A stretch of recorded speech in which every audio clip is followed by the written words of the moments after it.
Disaster, horrified, called the news station? There's gotta be something more here. Why would you do that? Brush and roll your walls. Don't spray them. Just pure horror. I have never seen anything like that before. Hey, I'm Ryan. I've been a professional painter now since 2001, so a little over 20 years. Today, I'm gonna be reacting to some of the biggest painting fails we can find on the internet and just see how they could be avoided, how we could fix them. So let's dive in and take a look. Paint sprayer fails, all right.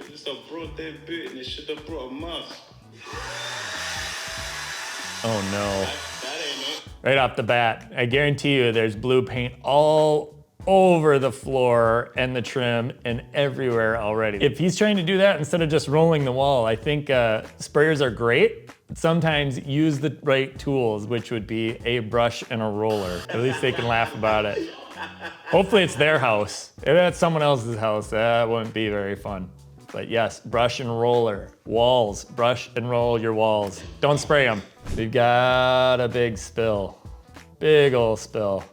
There is nothing worse. I have had a couple spills over the years and they are not fun at all. Oh, on the ceiling? Yeah, those are the times where you just wanna go home, crawl into bed, wake up and realize it was all a dream, because cleaning that is a nightmare, especially when you see like they've got this wooden mantle right there. Paint is not coming out of that because that's probably raw wood. Second paint got on there, it is stained on there forever. Probably better off taking that mantle down, pouring paint all over it and giving it an artistic feel. But now we are on to prepping as high as he can reach. Oh no, he's gonna have overspray. There's gonna be a line when he pulls everything off. Yep, saw that coming a mile away. When you spray, even though it feels like your paint's all going here, a whole bunch of that paint is getting atomized and it floats up in here and you get that little bit of overspray.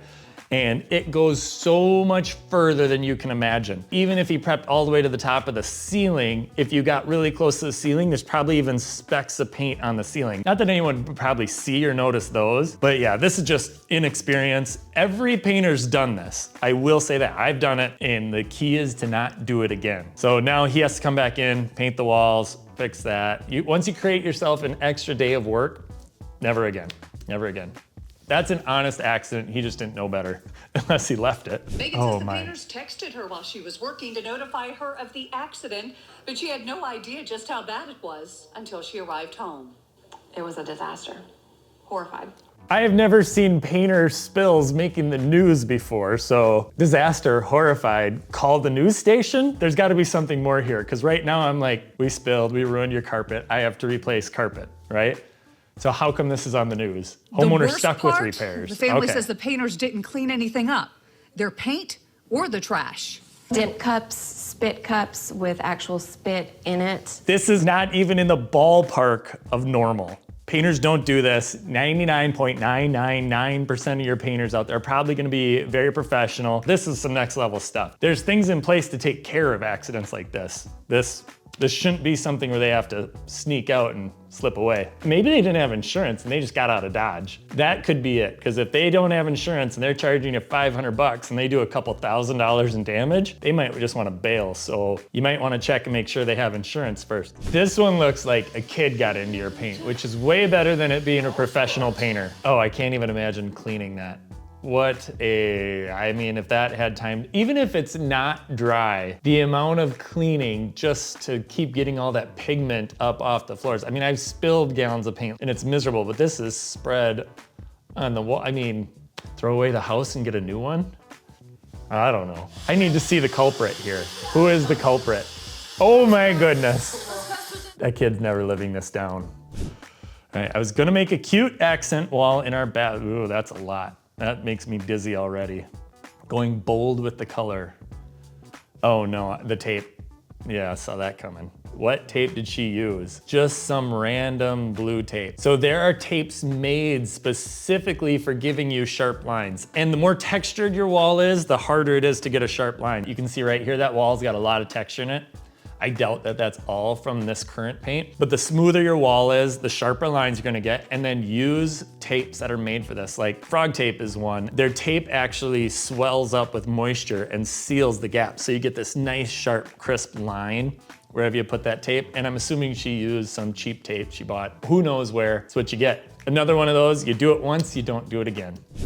All right, who's gonna tell her? What is she doing?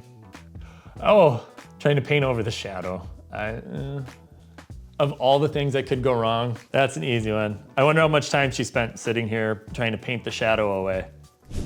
Oh no. Oh.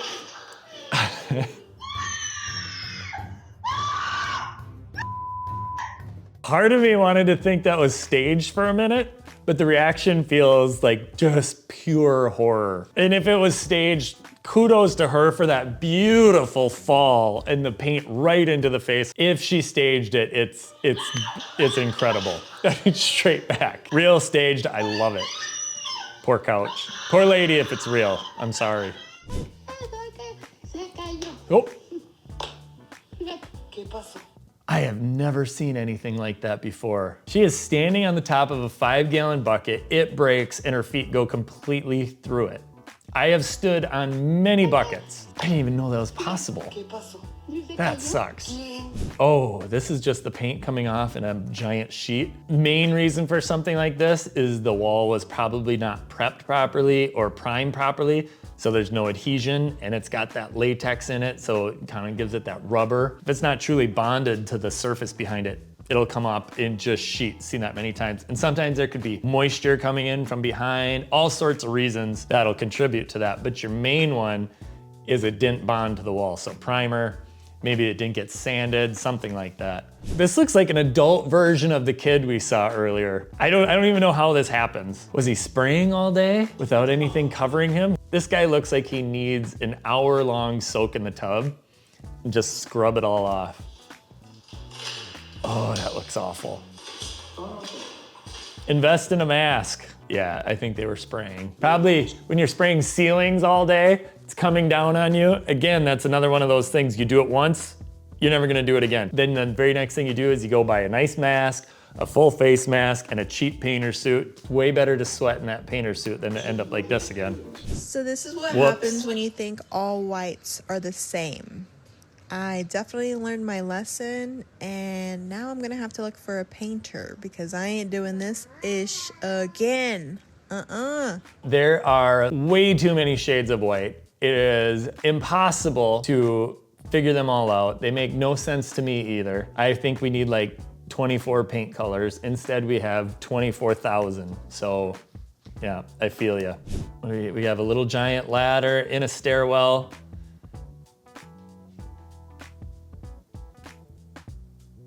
Okay, couple things here. He has a little giant folding ladder. He does not need to put the wood there. It's a terrible idea.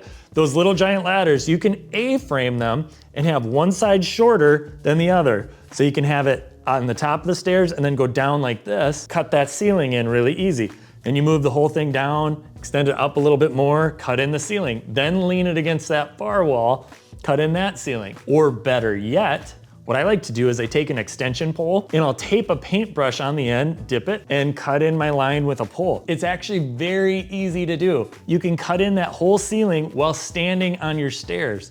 Those tall stairwells like this one, you see them a lot, use a pole. You don't even need a ladder at any point painting this.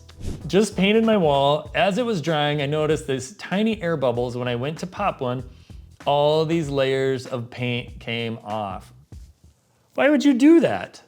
So obviously it's not primed, whatever, good, and you just painted it. So the moisture is going in there and it's softening up all those old layers so you can scrape it off. Unless you want a massive project, there is no purpose to this. Even if you stop now, you've got this alligatoring texture going on everywhere. You're gonna have to skim coat it and everything, or scrape your entire wall and start over, which is something nobody wants to do. If this were me, you leave that soft wall alone, you let it dry, and if you really care about having it done right, prime over it, start over. But scraping it off, oh my goodness, that's a lot of work. There we go. We had a few disasters. Spilling paint is a hot mess. I feel for each one of you who spilled your paint. Other than that, painting's all about the prep work. Make sure to sand and prime properly, and you will avoid half these mistakes right there. The other ones, standing on a bucket, unavoidable. Poor lady, poor lady. And that kid, oh, I thought my kids were bad, but Good luck. If you like videos like this and you want to see more like it, make sure to leave a comment down below and let us know what you'd like to see in the next video. Good luck to you guys doing your painting projects. I hope they go better than these did.